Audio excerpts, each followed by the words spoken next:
We're through round one of the NBA playoffs, and MLB/Atlanta Braves, the Freeze stops by for a quick minute. Plus, Mr. Brown goes deep into the conspiracy around pitching in 2021. This is the We Don't Know Sports Podcast. Stay tuned.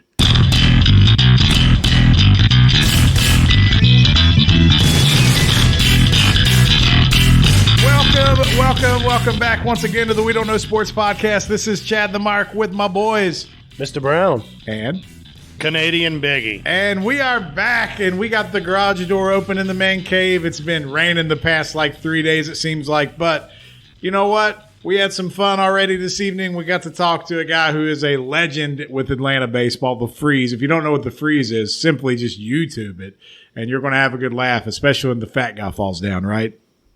Not only the fat guy, he did fall down. He thought he had it won, but also Usain Bolt wants no part of it. He doesn't want that smoke. Nope. You don't want that. We were asking if it was going to be like a Mayweather coming out of retirement to fight a YouTuber, and it doesn't look like it's going to happen. He said he wish he would.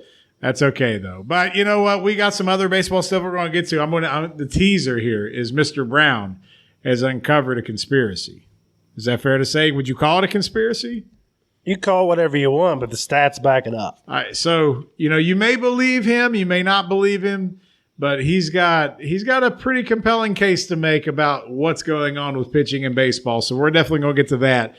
But before, did you hear the news? Breaking news. I wish I had the sound bite where I could just play the bum bum bum bum. This is the decision part 2. This is the LeBron James has announced officially that he is retiring number 23 and is switching to number 6. I wish it was just retiring in general, but it's not.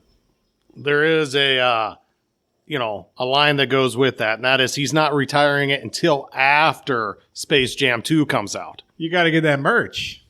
Have you seen any of the trailers for this yet, Space Jam? I have not. I don't have any interest in it. So he's wearing 6 in the movie, correct? I thought he was wearing 23 in the movie. I thought they said he was wearing 6 is why he's moving.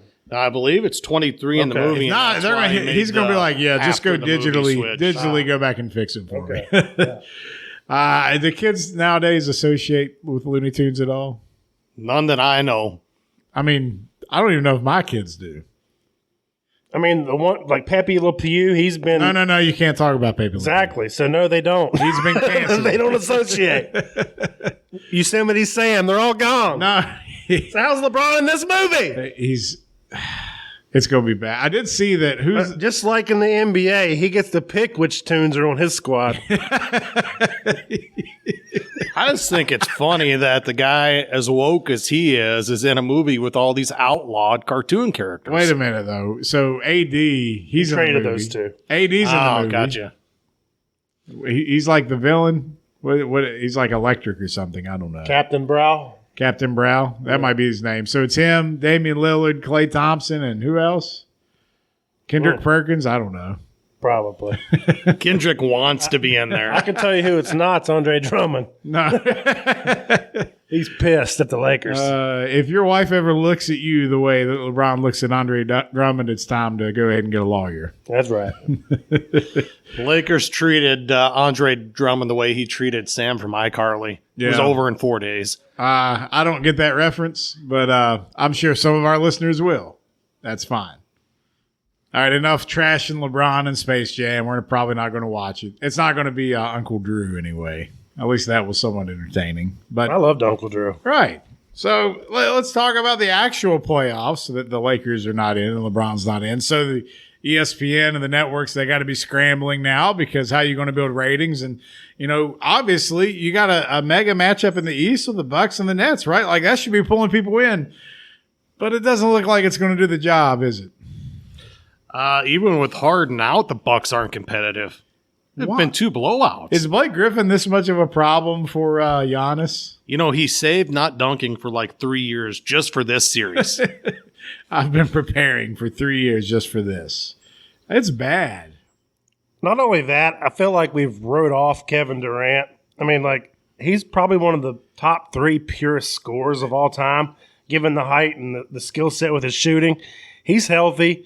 He's bombing. He's doing his thing. So, I mean, just with Durant in the East back in the day was lethal enough. But now you give him if Harden, if he's healthy, and then Kyrie. Uncle Drew. I mean, my God. I think the problem with Durant is everybody just hates him because he's so soft off the court. On the court, I think he's fine, and he's come back from the Achilles. You never know how that's going to go. He didn't play all year. If you look at his numbers coming off the Achilles in the games he's played this year and through the playoffs, 32 a game, and to hit on what you said, Mr. Brown, in my opinion, he's the smoothest, easiest scorer in the history of the league. He can do it inside, outside, transition, post, perimeter.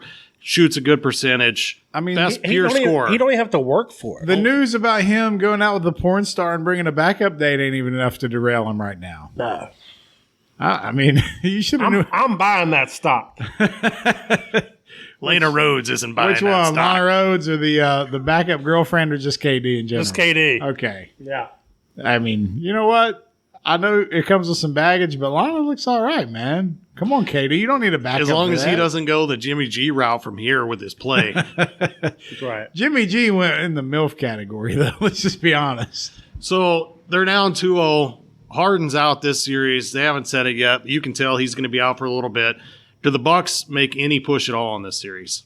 They'll be lucky to win one game. Is that a push? No. I think they win one.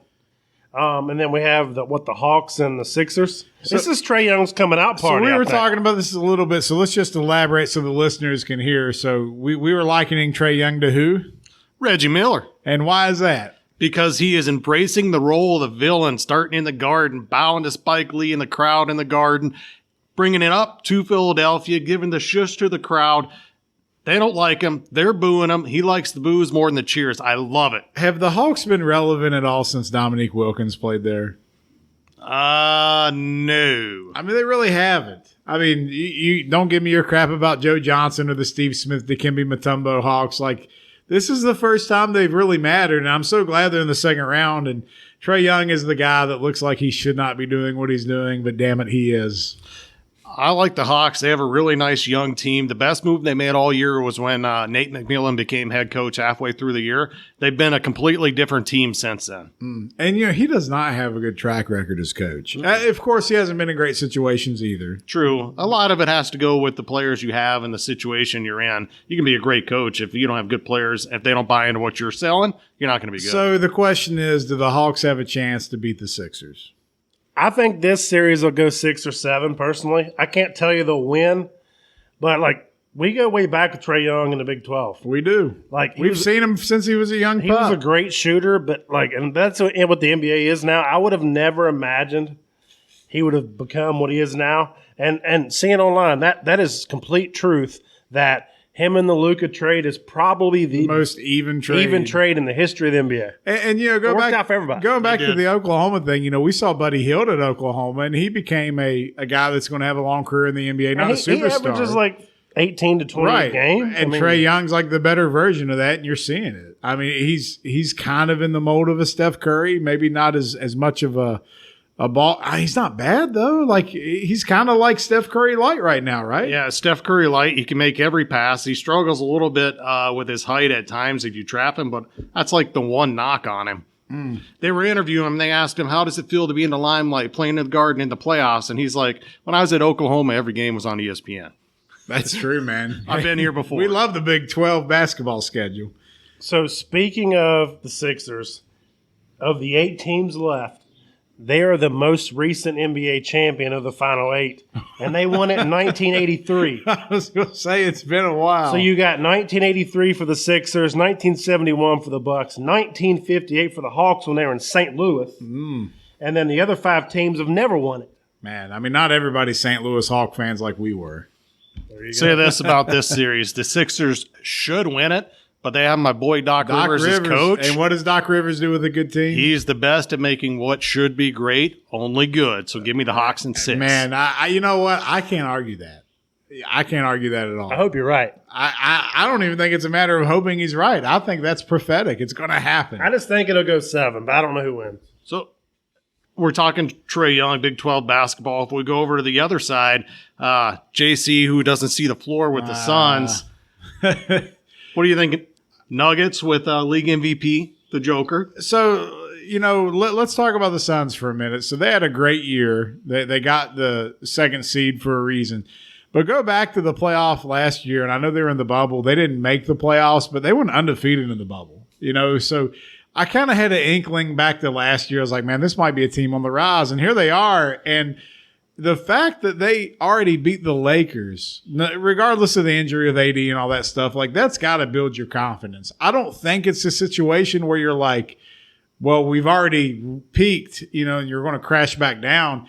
And now you roll into the next round, you're playing against the MVP, and Denver's not 100% because we know they have Jamal Murray that's not healthy. He's not playing. Murray. But they made some trades and they tried to improve their team. I think the Suns take this one. I'm going to have to disagree. Okay. I'm going Nuggets straight up because the takeaway I got between the Lakers series and the Nuggets series so far is that the Suns, they're very athletic. They're young and athletic. They got Chris Paul, the floor general, who kind of keeps things smooth. But I feel like they were too fast for the Lakers. The Lakers couldn't adapt.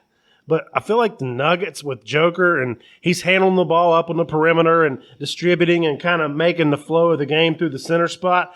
I feel like he's that smooth, consistent force that he's the MVP. Right. But I feel like Denver can slow it down and they can make it their type of game. When Murray went out, they won 9 of the next 10. That's how good and important I get Jokic is. that. That's why he's the MVP. Do me a favor if you can. What was Jokic's stat line in game one? And the only reason why I'm asking is because the Suns, they seem like they kind of have the bigs that can defend Jokic a little bit. Like not I don't think anybody can outright, but at least I feel like they have the athletic bigs that can bother him a little bit. Well, they don't want DeAndre Ayton out on the perimeter when he's in here dropping But 9, 10 dimes. I'd rather Jokic take 10 threes a game than completely driving and dishing. That one-footed, right-footed with a right-hander 20-footer that he shoots, it always goes in. that whatever that abomination is. Yeah. I also think this series will go 7. I'm not writing the Suns off. I think this is going to be a very competitive series. All right.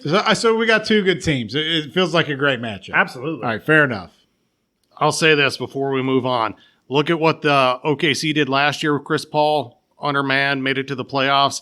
He was a missing piece for the Suns this year. Hopefully with this run, if they go deep, he gets more respect in that top 4, top 5 all-time point guard. I think he's already kind of gotten there. I think it'll continue. But here's the other thing, too. Is Chris Paul ever going to be healthy for a playoff run? Because it seems like that's like the cog that's going to fall off and make this all come apart. The answer's no, because he was already injured in this playoff. That's what I'm saying. So, like, how long can he keep going with the busted wing? JC, baby. Never going to happen. They don't want to play him, and it drives me crazy. All right, go to the other side, the Clippers and the Jazz. The Clippers survived Dallas. They survived Dallas. You come out against Utah. The Jazz missed their first 20 freaking shots, and you don't win that game? How does that happen? But that just seems like something the Clippers do at this point. Like, right? Playoff P. They won the first round. He should have been ready to rock. They had Dallas take him to 7, and that was in the midst of Porzingis and Doncic fighting all the time because they hate each other. I love that story. This is completely Clippers basketball. The Lakers gift wrapped an early dismissal from the playoffs for them to be the Kings of LA, and they're just going to shit it and piss it away because they're not clutch performers when the spotlight is on. They're not ready to have the Staples Center to themselves because they're the freaking Clippers. You know, the sad thing is I told you I didn't think the Lakers and the Nets would both make the finals. I feel good about the Lakers now, obviously, because they've lost. But Biggie, you're like the Clippers, right? You kept saying they were going to be your team out of the West. I did. I was all over You them. still feel that way? Oh, hell no. Okay. so hey, we reserve the right to change our minds. So if you had to, I'm only asking you because I said the Suns, so I'm gonna keep riding them. You gotta pick a different team. Who you taking? If I had to ride any one team right now, I'd go with the Jazz. Go with the Jazz. Is that just because they're playing the Clippers that you have such little confidence in now? See, that puts them in the next round. And the COVID kid and D-Mitch, they're ready to rock. And by the time they play the Suns in the Western Conference Finals, Chris Paul will be out. So I'm going with the Jazz. That's a very probable situation. I mean, I also said Lakers. I'm not ready to say who I think it's going to be, but it's going to be the winner of the Suns-Nuggets series. Okay. You're probably right there. So I'm telling you, Suns, you like the Nuggets there. I'm with you. Whoever wins that series is probably going to go the stretch. And then get their ass whipped by the Nets. I hope not. I don't know why I don't want the Nets to win so bad. Well, they've never won before, but this is like the Florida Marlins of the NBA. Except for instead of like having this random talent they pull out of nowhere, they went out and got it all. Well, hopefully, that 97 was they put all these superstars together. I hope after this year there's a fire sale. I was thinking more of the Dontrell Willis. Okay, sorry. My bad. Yeah, I hope there's a fire sale. The Tampa Bay Rays. I know one thing. It burns KD, Harden, and Uncle Drew up that the New York City loves Derrick Rose more than any of those three. That eats at him. That's a fact. Do you know who got one vote for MVP this year? Was it D Rose? He got the cumulative fan vote for MVP for what he did once he went to New York. That's what the power of being loved in New York does for you. I will say this. Outside man. of Derrick Rose for the Knicks, I think all their guys are like under 26 years old. I think Julius Randle's the next oldest guy, and he's 26, which is crazy. They might – I hope New York basketball comes back. I think it's a playoff team for the next years. several years. Yeah, as long as they keep it together, keep getting better, they'll be all right. Now there's free agency. There's people wanting to go there now. They made it attractive again. A lot of things change too when you put fans back in the seats and you see Madison Square Garden. And you know what? I think we went a few days without any fan interference, right? Nobody got arrested. Nobody went to jail. It's good stuff. No felony assault with a water bottle. We're doing good. All right. I think our listeners have probably stopped following the podcast because it's the longest we've talked about NBA in at least a year and a half. That's the most positive NBA segment we've ever had. We did not just shit all over in our careers once we got past Space Jam. We're getting paid by Adam Silver. LeBron-less NBA gets positivity from this crew. It's amazing. Amen, brother. You know what? It's funny how that happens. He's gone, and it's like, oh, let's talk about NBA today. And lastly, though, for those that follow the Facebook page, we're very clear. We have a dislike for LeBron. It is what it is. MJ's the GOAT. If you don't like it, don't comment or keep scrolling. But that's our stance. We're going to keep shitting on LeBron every chance we get because guess what? He makes it so damn easy. I'm going to sum this up and tell me if I'm wrong here. LeBron is a great player, one of the greatest of all time. He should be the best of all time, but he's not because of the way he carries himself. You hit the nail on the head. I told Isaac that the other day. That's one of the reasons he pisses me off. If he had the work ethic of a Jordan or a Kobe, he'd hands down be the GOAT, but he's just a bitch. I can't add to that. I think it's time to go to the next segment. So we're going to show you our interview with the Freeze, and then when we're done, we're coming back to Mr. Brown to talk all things pitchers and cheating. I don't know. You're going to have to listen and find out. Here we go. The Freeze is next. All right, ladies and gentlemen, we are back with another fantastic interview this week, and we went and found somebody that's probably in better shape than Mr. Brown and myself. Is that fair to say? I'd say a little bit. Maybe a little bit. He's kind of a mythical figure in the realm of Atlanta here, but we went and it was hard to track him down because he's so damn fast, but we caught up with the Freeze, and he's with us now. How's it going, Freeze? Going good, boss. How are you guys? We're doing good. And is it Freeze, the Freeze, or do I call you by your legal name? What's the preference here? It's the Freeze, but you can call me Nigel. Okay. Nigel the Freeze. How about that? So the one thing I'm just caught off guard with is I didn't know you had this big, beautiful beard, man. I guess I don't see it when you're wearing the costume. Nah. You got the heroes under the mask, I'm digging the beard myself. I know it's nice. You Nice. got how you gonna keep it growing there? I mean, what's the deal there? Yeah, I'm gonna keep it growing for a couple more years, and then I'll probably just shave it off. Okay, so you're not quite James Harden level, but you're on your way. Yeah, I'm trying to get James. All right, so we got the Harden beard in progress, but we know more than anything else, you're a very fast guy. So you tell everybody who's not aware of the Freeze and what it is you do. How do you entertain the masses on a nightly basis here, it seems?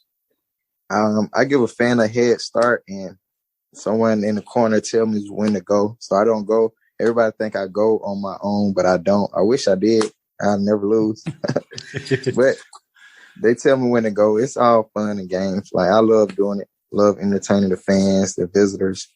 So it's pretty cool. I've been down to Atlanta a few times. We're currently here in West Virginia right now, but I'm a huge Braves fan.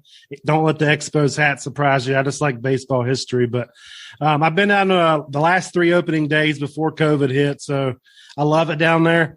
So my question is there there's no rhyme or reason to how far they let them get ahead, or is it like 200 feet or just whatever? It's just whatever. See, I was wondering if you were trying to size these people up beforehand, if you were talking any junk to them. What is there any pregame talk to this at all, or you just sit there quiet and make them nervous while they wait? I just warm up. To be honest, I'm nervous every time I do it. Wow. So I tell them I'm nervous, and they already nervous because they running against the freeze. But I'm nervous every time. I don't know the outcome. I don't go when I want to go, so I'm nervous. I figured waiting in line, man, you'd be going all out with the Kevin Garnett trash talk, just to even get in their head even more before you start. Because then if you do that, they're done already. Nah, I let the visitors bullpen do all that for me. Nice. So the bullpen's giving them some crap while they're waiting, right? Yep.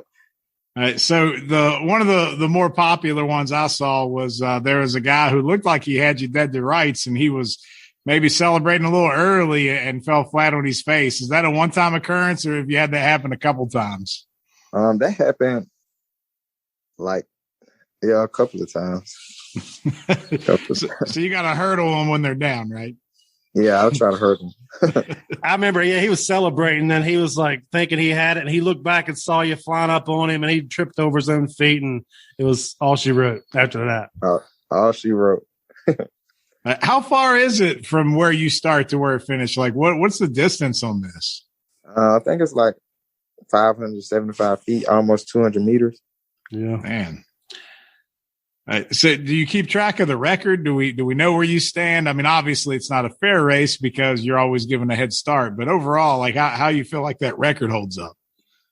The overall record from 2017, I don't have it with me right now off the top of my head, but I don't really keep up with the wins and losses. I just like entertaining the fans, giving them something to cheer about. So I don't even keep up with the wins or losses. When you win so many times, I mean, no reason in keeping up with it. Right? You become numb to it. Yeah. Do you have a favorite race that stands out? Is there any one specific that you look back and you always enjoy, when you reminisce? The one with the guy face planted, and then the one when I went to London and I got beat on the first day. It was just cool to run in London in front of thousands of people. So. Yeah, I did not know you went overseas and carried that with you. That's awesome. Yeah. So what was you running at in London? It was a ball game? Yeah, it was the London series, the Yankees versus the Red Sox. Nice. So how'd you get roped into that? Not that you're complaining. I'm just curious. How'd that come about? MLB invited the Freeze out. So. Nice. So I saw it was on a picture. Somebody posted it in one of the Braves groups that now you get the slushies and stuff most places, and I guess maybe down there they have your picture on the actual slushies. I saw that somewhere. I don't think it's actually my picture. I think it's a drawing of the Freeze. Yeah, but still, yeah, your likeness. It's your character.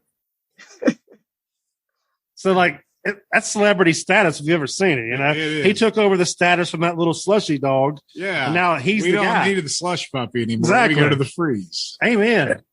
You've hit it, man. Man, we're going to get you on cups everywhere throughout 7-Elevens in the Southeast. We'll be good. Mm-hmm. All right. So what's a day like when you're going to run? Do you do any preparation, or you just your natural talent? You go into it and just run? I just warm up and get ready for it, but I'm still on the grounds crew, so I'm a groundsman before the Freeze. So, what do you do in that aspect as far as with the grounds crew?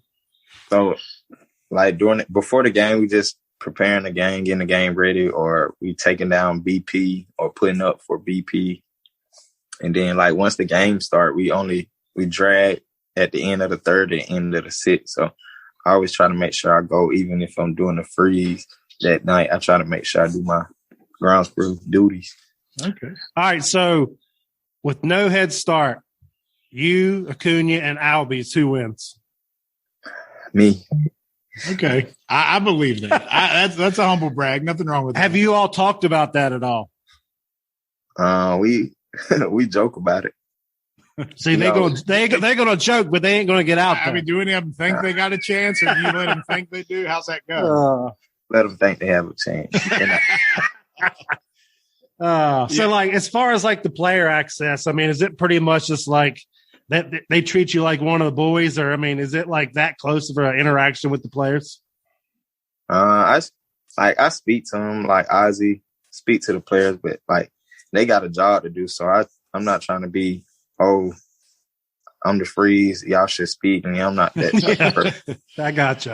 Now, speaking of having a job to do, though, do the grounds crew guys, do they resent you at all because you get to disappear for a little bit and go have a little fun, or are they rooting for you? How's that go? They rooting for me and talking junk to me. So it's a mixed bag. They're gonna let you hear it, but they're still rooting for you. I got you. Yeah. Right. So you've been doing it since when? 2017? Yeah, I've been doing the Freeze since 2017. I've been on the grounds crew since 2013. Man, so how did that go? Like in the 4 years you were there on the grounds crew, what did it take for you to become the Freeze? How did that process work? It's just they came to me and asked me about doing a new promotion. I'd be racing a fan. Like, I never knew I would be dressed up like that or giving them a head start. So was it like a track background, obviously? I mean, because like, why did they come to you and just be like, I mean, how would they know you're really fast? And then what's that resume look like? How did they be like, we want to do this with you? And then, you know what I mean? How did it come about?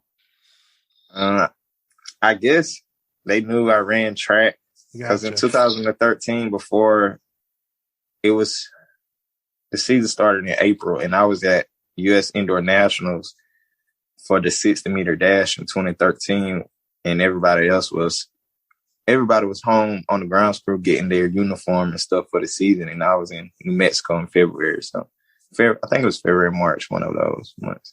Okay, where'd you go to college and run at? I went to Iowa Wesleyan at first, then I went to Shorter, and then I finished at Kennesaw State.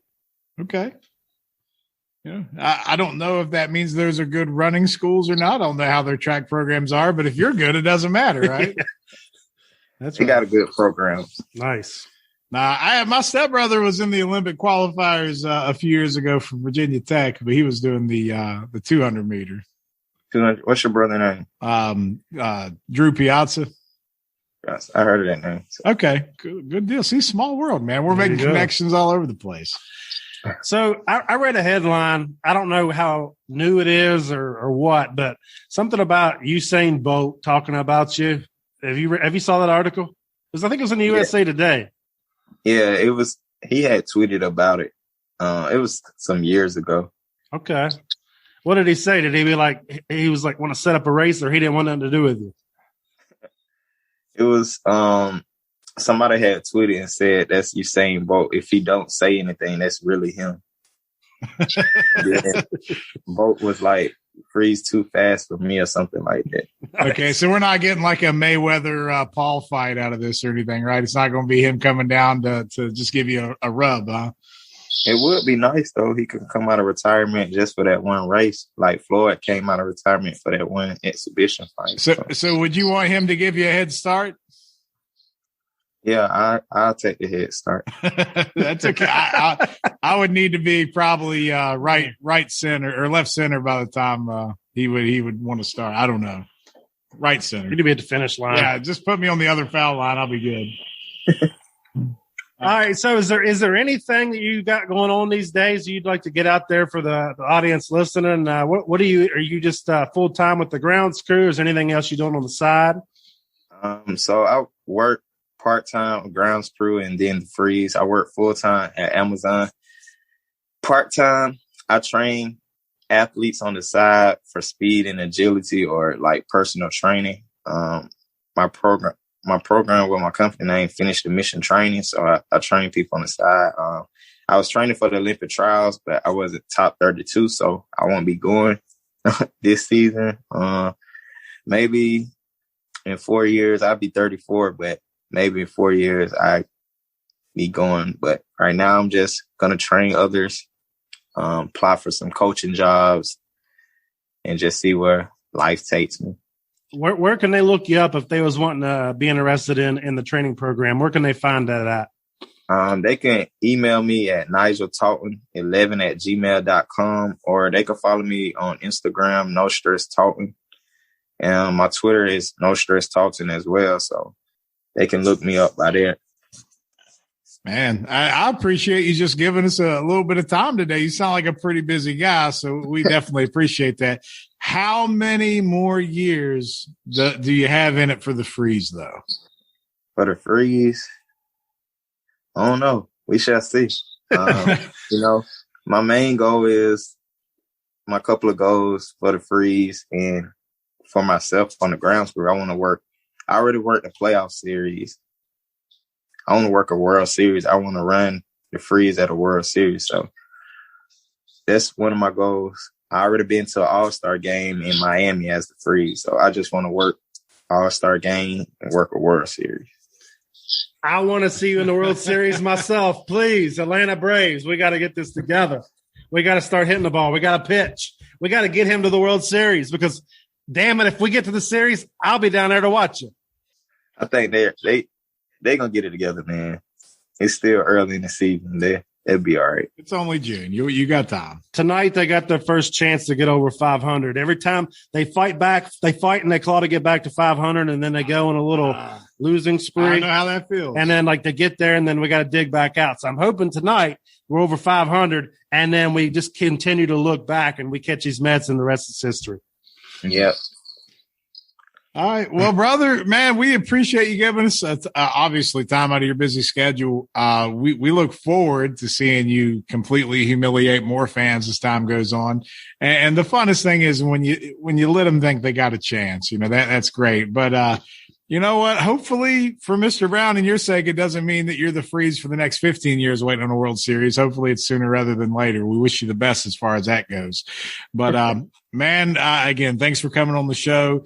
And we'll make sure we shout out your Instagram and Twitter for everybody to get a hold of you. And we do got a pretty good following down in the Atlanta area. So if we got any aspiring track athletes out there or just anybody wanting to work on their agility, would you make them wear a costume like that?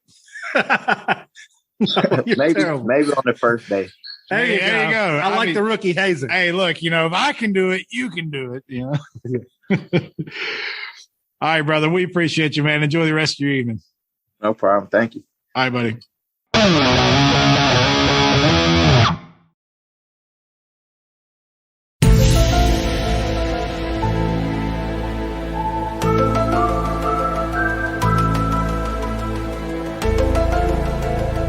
Sometimes people want to know, why should I listen to another sports podcast?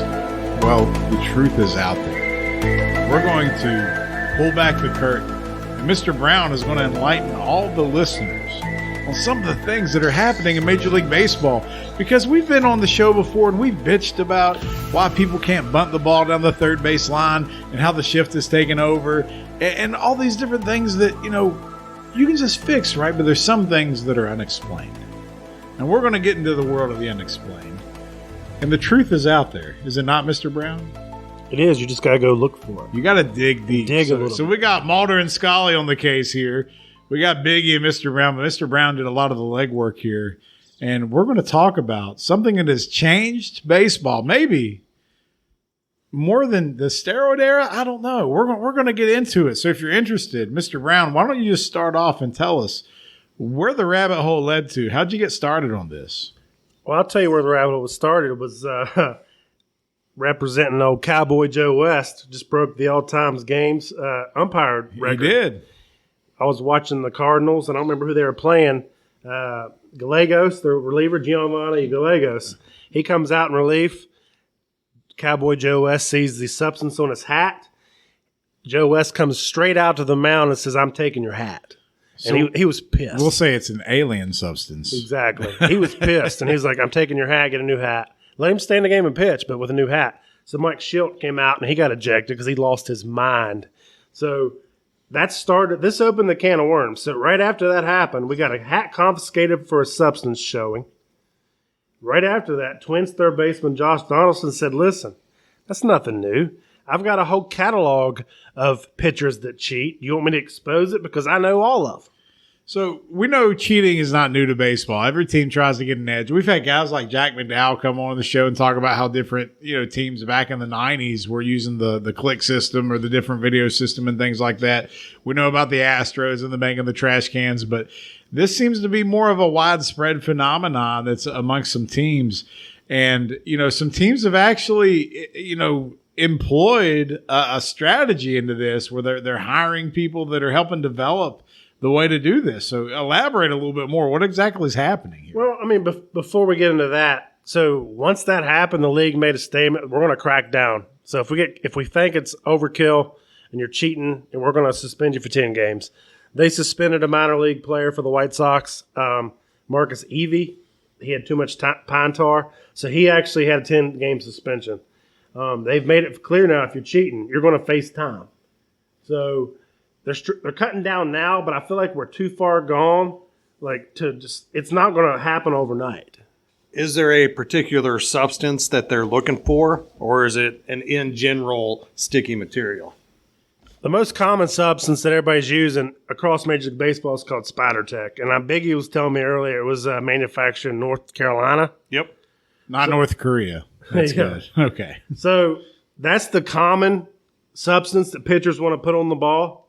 I don't know if y'all knew this, but Major League Baseball a few years back bought Rawlings. Did you all know that? I did not know that. Neither did I. Rawlings, they bought the company, the baseball. So now Major League Baseball essentially makes their own baseballs. So before the threads, they were different, and there were so many home run balls, right? So and they weren't as they didn't come out as far on the baseball to get the grip. So then Major League Baseball is like, I don't like all these home runs. It's too much for the game. It's expanding the numbers and all that. So then they're like, we're going to make the threads even bigger till they can get a bigger grip. And then now, on top of that, the change baseballs that Major League Baseball has changed, and these substances, it's like a recipe for disaster. So what's the point in putting a substance on the ball? What exactly is happening when they're doing this? Well, I mean, there's a lot of things that's happening. So it's changing your RPMs per pitch. So the revolutions the ball's making. Right. Okay. So that's why everybody talks about the spin rate being such a big deal. If you're looking at spin rates of other pitchers, you might look at a guy who has a real high spin rate and be like, oh, he's using something. Oh, absolutely. To show what happened here, this year alone, we're on pace to see the lowest batting average in the history of the game ever and the most strikeouts in the history of the game ever. Yeah, I think batting average is like in the 230s. It's insane. I mean, that's terrible.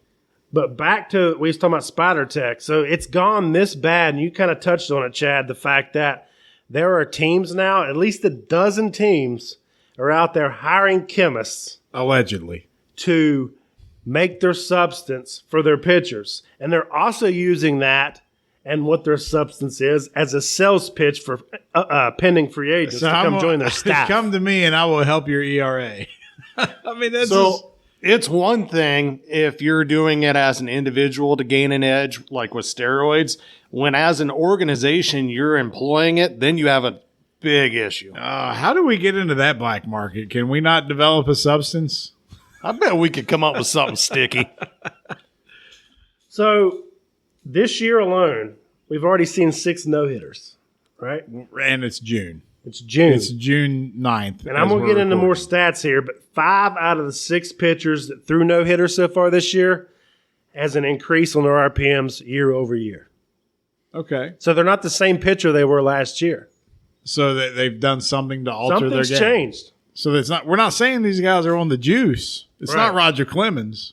It's something else. 5 out of what was that? 83% of the no hitters thrown were people that were their spin rate RPMs is way higher. That sounds right. I'm not going to get my calculator out, but I'll go with it. I thought you had something to add. You was giving me a look, Biggie. He's getting me excited. Keep talking. I just think Fred Durst was 25 years ahead of time with this Sticky Finger song. There you go. Wow. Can't believe we have a Limp Bizkit reference here. So everyone wants to point fingers, and this has been exposed, but here's the thing. We all know how Trevor Bauer is. He don't hide from controversy. He's outlandish. He embraces it. Right. So he's essentially, He's the poster child for this foreign substance evolution. He's admitted in an interview he uses foreign substances. He's not denying the fact. He's used spider tech, and then he's added other stuff to it to make it his own thing. So it's similar, but it's actually better than most pitchers. So he's the anti-Garrett Cole when it comes to saying what he's doing out there. Absolutely. And he's not A-Rod because he's at least admitting to some of it. I mean, take it a step further, though. Since 2016, Trevor Bauer's spin rate, his RPMs per pitch, has increased by 600 per pitch. On the spins. I have a question Plus before you go a 600. little further. Do you think he's getting suspended this year? Because I have him on my fantasy team. I hope so. So Trevor Bauer last year on the shortened season, he won a Cy Young. Right. I mean, amazing performance last year. This year he's been good so far. I mean, not phenomenally great, but good. He's been good. But what effect has Trevor Bauer had on the Reds and the Dodgers since he's joined both teams? I mean, but like before we even touch that, though, so like we had in the 90s, all these major league hitters were cashing in on these free agent deals because of steroids, right? Oh, yeah. And why wouldn't pitchers do this? If Major League Baseball is not going to enforce it, would you absolutely not use this? Because you're going to get – look at the deal he just signed. Was it 4 years, like $90 million? He's making like $35 million a year for pitching every 5 days. So if they're not going to enforce it, to me it's a no-brainer. To me, it's like the guys, like you just said, using steroids. We can all dog Barry Bonds. They weren't testing for it. He never failed a steroid test, so you can say what you want. These guys are using what's available to them to gain an edge. So if you're MLB, like, how do you feel about this, though? To me, cheating is part of the game in MLB. There's a reason they change the signs every time somebody gets to second. It's where do you draw the line in the sand? When you're setting records in the history of the game for lowest batting average, you probably need to draw a line somewhere. So I'm going to tell you, I'm not a fan of using foreign substance on the ball. I think it's BS. I hate it. It's no different. It's been going on since the spitball. And it has. You're right. But it's no different than people that cork a bat, to right. me. Maybe use the tools that are given and let's play ball. Right. So, how do you fix this? But let me go back to what I asked you because we were talking about this earlier. So Bauer, for example, like he's not only impacted his own play, right, but also those around him. All right. So the 2018 Reds, we're comparing the 2018 Reds to the 2020 Reds in the strike shortened season with Bauer. Not strike, COVID. Sorry, COVID. Sorry, yeah. So COVID shortened season with the Reds. The team's RPM as a pitching staff, taking Bauer out, increased by 142. So Bowers obviously is what he is, but the pitchers that he worked with increased by 142. Damn, no wonder Luis Castillo is like 1-6 this year. And now what happened to Amir Garrett? Exactly. It's not just Castillo. Garrett can't even play. I'm assuming that his substance is better. Like I said, it's better than Spider Tech, so he takes it on with him down the road, and now they're back using the regular stuff. Man, what type of research has his ass done to figure this out? To take it a step further, the Dodgers this year over last year as a staff, and this is talking about Kershaw, Buehler, David Price, established names, Kenley Jansen, who your old man loves, 132 RPMs over last year alone. This year, so an improvement of 132. Absolutely, holy crap! Year over year. So there's something in the sauce. Yes, but we're wanting to shit on Bauer because he's so obnoxious and he wants to talk about it. But let's take a step back and let's look at some other big ones because you got Garrett Cole. What did he say in his interview? I don't think I've used it. Exactly. So it wasn't so long ago. I plead the fifth. Can you describe what sexual relations mean? It wasn't so long ago the Pirates traded Cole to the Astros, and when he was at the Pirates, his ERA was 4. And since in a few short years, he's increased his spin rate by plus 200. The Astros are in on this. Yeah. They got a chemist on their payroll. So you got Garrett Cole plus 200, Shohei Ohtani coming off of an injury, one of the most dominant two-way players. He's the most dominant two-way player since Babe Ruth. Yep. Plus 200 on the mound. Brandon Woodruff, who's the best pitcher not named DeGrom in the National League, plus 300 on his RPMs. That's ridiculous. Didn't Ohtani have Tommy John surgery, right? Last year. And he came back off of that with a plus 200 spin rate. I mean, when you can't throw the ball, you got time to pick up the chemistry book. Yeah. This is insane. So here's the even crazier part. So we keep crapping all over the fundamental part of the game. Yeah, we can't bunt. We have the shifts and whatnot. We don't hit with runners in scoring position. We don't sacrifice the run over. We don't hit to the left side. I got all that. But here's the funny part. This substance, after analyzing it, it makes your fastball 10% more efficient, right, with the RPMs. And it makes your off-speed pitches 30% more effective. Well, yeah, we know the fastball is only going to improve so much because it's not a movement pitch. But when you talk about rotation, you're throwing sinkers 30%. And sliders. 30%. My God. So the average velocity has went up 2 miles per hour on average. But even though that's happening, the pitchers are shying away from the fastball, and they're going off speed because they want that 30% bang for their buck. Right. Make that make sense. All right, so let's. Obviously it makes sense, but it's madness. Go ahead, Biggs. Well, I just have one question for you. Do you think that the swing and miss, the approach from the hitter, plays into how low the batting average is, or it's more so the foreign substance? Because the approach to the hitting has changed so much. I think it's a combination of both. I think it's both, but then when you're looking at this, if you can tell me I'm going to throw a slider and it's 30% more effective by just me using a substance. Is this the process of the batters trying to adapt to what's happening too? So, it's probably twofold. That's a hard question to answer. But to kind of bring it back, so, Mr. Brown shouted a bunch of numbers and things like that. So what we're saying is that the pitchers that are using this, you can almost pick out who it might be. We're not necessarily accusing anybody other than guys who, like Bauer, who are kind of like, yeah, it is what it is. I'm going to take any advantage I can get. What we're saying is their rotation on their release is so much higher than what it is typically that they've done something to alter the ball.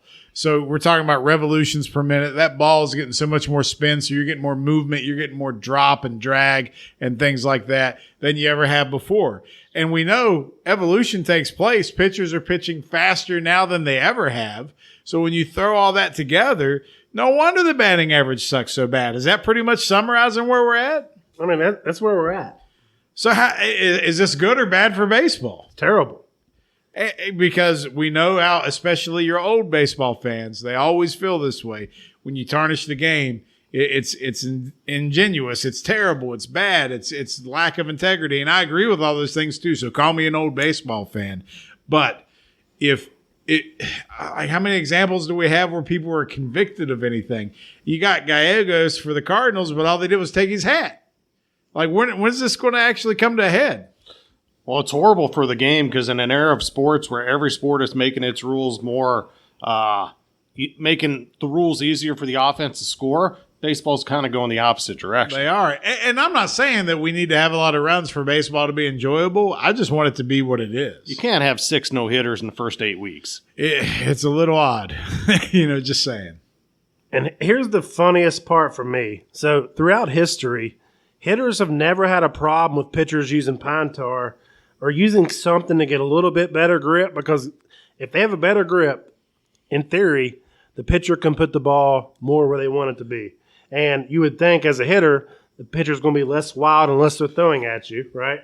But where they've taken this substance way over the top now and the RPMs are so high, we have just witnessed the 4 most deadliest seasons from a baseball perspective for the hitter. All right, whoa. Deadliest seasons. Yes. So what does that mean exactly? It means that hit by pitch and people getting hit in the face, superstars leaving the game because they're hit in the face. We've saw Bryce Harper this year. We've saw Ronald Acuna get hit in the face. Yeah, Kevin Pillar. We made the comparisons to LeBron being down longer for an eye poke than somebody get hit in the face because it just happens in the same week, apparently. So these pitchers, essentially, because you got 10% for the fastball, 30% for the off speed, they release it and it's going to spin, but they don't know where it's going.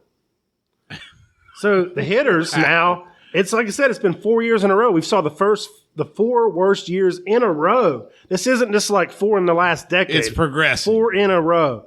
So they don't know where it's going. And to me, it just makes the game that much harder. Or more dangerous, or more unbalanced. So if you were Rob Manfred, which I wish you were because he's a piece of shit, we all know that. If you're Rob Manfred, how do you address this? Well, because like I said, I feel like it's deeper than a steroid scandal because now you have teams hiring chemists, allegedly, like Chad said, but it's true. The fact is, if you got people hiring outside people to make your pitchers better and even use that as a sales pitch, I feel like if an umpire like Joe West walks out to the Cardinals guy and he's got it on his hat, start doing steroid suspensions. Like your first time. I was going to say, you mentioned they were going to do 10. That's not enough. 10 games is not enough. And I got the players' union would have to agree to it and all that. They're not going to go for the same steroid stuff initially. That's something, and their agreement runs out at the end of the year anyway. So they would have to come up with something, but it's got to be more than 10 games. So nothing this year is going to happen major as far as game suspensions. That 10-game suspension may be the most of what you get because it's not collectively bargained. Correct. But you think that it'll be a tipping point in this next negotiation? I mean, the owners have to come to the table with that. For the you sake can't of act like it baseball. doesn't exist. Right. You got to address it. Because you know how much like Bud Selig and then everyone else got the scrutiny they got with the Sosa McGuire home run chase. Yeah. They brought baseball back and everyone loved it, but no one wanted to know. They turned their head as to why. Yeah. How did it happen? We don't want to know. But we talk about how baseball is always trying to reinvent itself to bring new fans in. They want to lower the mound, make bigger bases, shorten the game, ghost runners on second, seventh inning, double headers, all this kind of BS. You know, allowing this isn't helping bringing new player or new fans in because it's hurting offense and people want to see people. You know, we know chicks love the long ball. That's not helping things here. You know. I mean, at the rate this is going, let's bring out more trash cans. Let's start beating them and get the hitters an advantage here. Yeah, just let everybody do the same thing, and we'll be on an equal playing field. But if you talk to some of the guys we've had on our show, talk about how almost every team does something like this. It's just that when it's widespread, when you talk about altering a baseball, to me that's worse than trying to steal signs because everybody tries to steal signs. If you get an advantage, you know we can do that. We see John Boy Media who. You know, we might get on the show one day. We've had some conversations with them. They had a video with Kelsey Jensen, who you mentioned earlier, where he balked on purpose because a runner on second he thought he was stealing signs and relaying it to the batter. So, like, I get this, but that's in the confines of the game, kind of. You know, it's different when you use the technology to enhance and all that. But when we talked to Jack McDowell, they were doing that back in the early 90s with a light system. You know, but when you talk about putting stuff on the ball, to me, that's no different than corking a bat. You know, you're changing the equipment. That'd be like a safety in the NFL putting a lead plate in the crown of their helmet so they can knock some ass out. And think about how big the deal was with George Brett back in the 80s with the pine tar incident on a bat.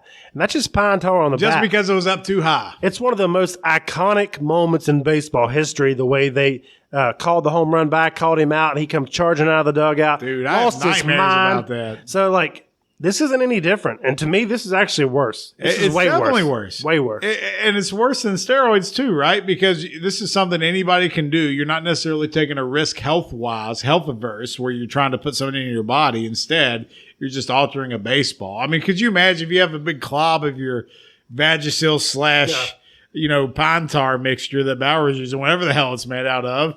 That's right, MLB. Call me. Probably a slightly chopped up. He crushed up some Nugenics. Some Nugenics is on there. And he put it on there. And she'll like it too. Strike 3.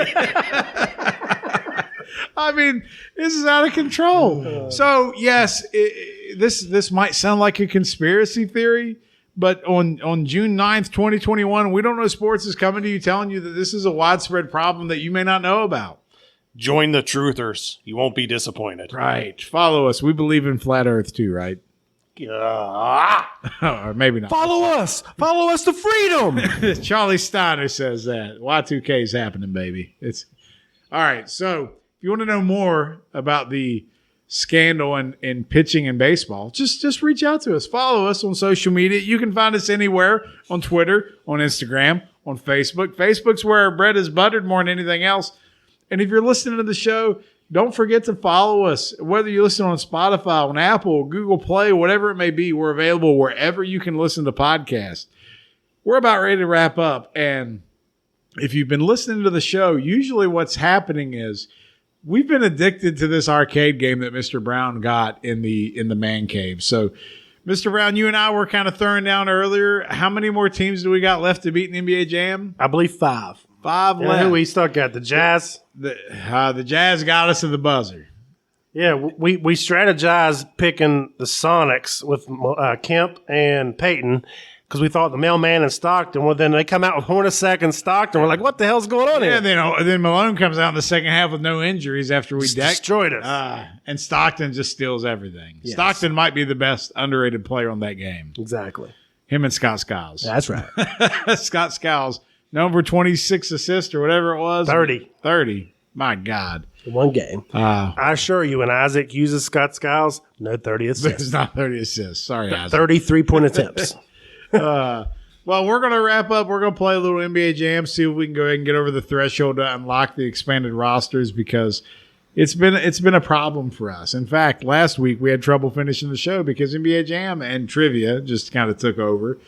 But things I learned today, I learned that LeBron's still a bitch. I learned that the Bucks are no match for the Nets and that baseball has a serious problem on their hands. If they don't address, it's just going to get worse. Did you guys learn anything? I learned this last weekend. Montana Fouts is the coolest name of a female athlete in Montana history. Fouts? She threw a perfect game in the Women's Softball World Series on her 21st birthday. 21 up, 21 down on her 21st birthday, University of Alabama. Is James Madison still in this? Yeah. They're a fun story.